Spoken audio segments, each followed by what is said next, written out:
Assalamualaikum warahmatullahi wabarakatuh. Pada kesempatan kali ini, saya Rizka Saputri Bowo ingin mempresentasikan mata kuliah pengantar bisnis dengan dua materi. Yang pertama, kewirausahaan dan perannya bagi pengembangan usaha.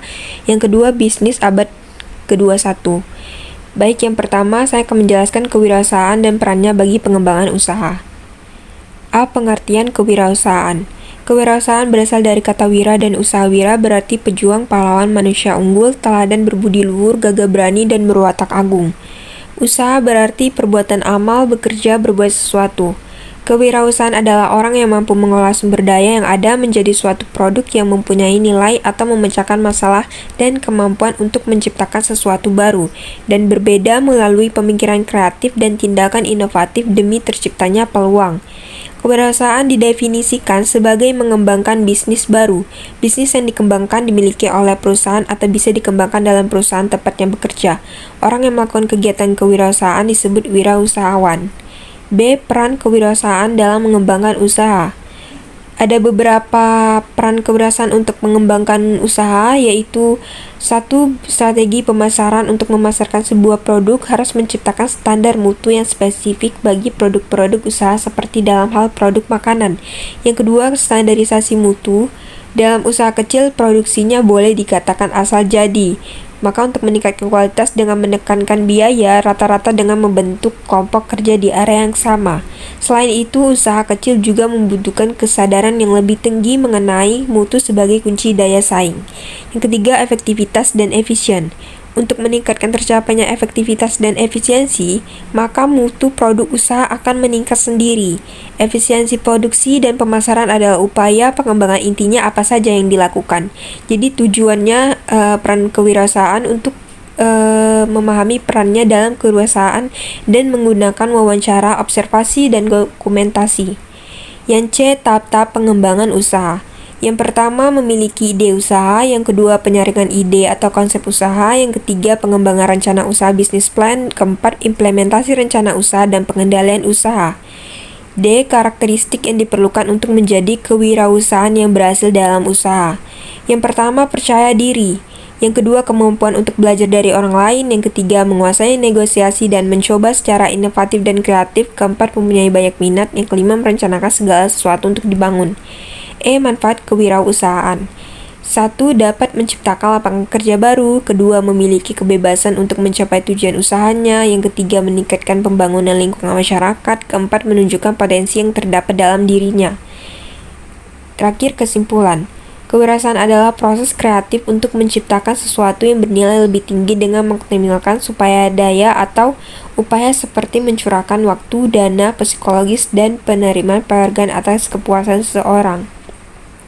Jadi untuk menjadi wirausahaan yang berhasil, seseorang harus memiliki bekal pengetahuan dan bekal keterampilan kewirausahaan.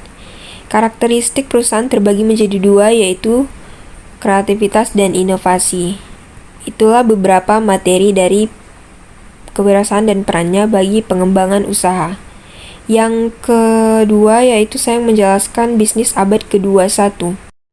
Materi yang kedua yaitu bisnis abad ke-21. A. Karakteristik dan perkembangan lingkungan bisnis abad 21. Lingkungan bisnis saat ini memiliki karakteristik yang dinamis, kompleks, berkaitan dengan perubahan teknologi, keterbatasan sumber daya ekonomi global, serta perubahan politik yang tidak menentu. Memasuki abad ke-21 yang ditandai dengan makin ketatnya persaingan dalam dunia bisnis, diperlukan suatu ancangan, suatu langkah awal yang mencakup pemahaman dan penghayatan yang intensif. Perkembangan abad bisnis ke-21 telah berkembang semakin pesat. Setiap pelaku usaha di kategori bisnis dituntut untuk mengalami kepekaan terhadap setiap perubahan yang terjadi dan menempatkan orientasi kepada kepuasan konsumen sebagai tujuan utama. Bagi beberapa orang, cepat, praktis, efisien menjadi kebutuhan utama dalam kegiatannya setiap hari. Hal ini tentu berpengaruh terhadap persaingan bisnis yang akan direspon oleh produsen dalam merancang produk sesuai kebutuhan gaya hidup masyarakat. B. Era globalisasi dalam persaingan bisnis abad ke-21. Pada abad ke-21 yang semakin ketat karena setiap perusahaan dituntut dalam memenuhi kebutuhan konsumen untuk menciptakan produk yang berbeda dengan pesaing. Era globalisasi menuntut perusahaan untuk mengambil keputusan dalam hal strategi yang tepat agar dapat bersaing di lingkungan industri yang ketat. Usaha pengembangan produk yang inovatif atau berbeda bisa menjadi suatu strategi perusahaan agar meningkatkan kualitas dan agar dapat mencapai kepuasan pembeli atau pihak masing-masing, karena perusahaan ingin mendapat keuntungan dari penjualan produknya. C. Cara berinovasi bisnis abad ke-21. Yang pertama, meringankan beban dan tanggung jawab. Yang kedua, melakukan upgrade produk. Yang ketiga, membuat titik temu. Yaitu yang terakhir, kesimpulan. Perusahaan di abad 21 harus beradaptasi dengan lingkungan yang terus berubah. Perusahaan harus memiliki elemen dari ekonomi yang lama ke yang baru dengan bijaksana untuk membangun model bisnis yang akan membawa nilai bagi perusahaan. Dalam ekonomi lama fokus pada standarisasi, produksi massal, dan kebijakan pemasaran tunggal. Namun dengan jumlah informasi yang tersedia dalam ekonomi baru, perusahaan paling baik dalam memahami konsumen. Pemahaman yang lebih baik akan menyebabkan produk disesuaikan berbagai standarisasi. Sekian presentasi dari saya. Apabila ada kesalahan, mohon maaf. Wabillahi taufiq walhidayah. Wassalamualaikum warahmatullahi wabarakatuh.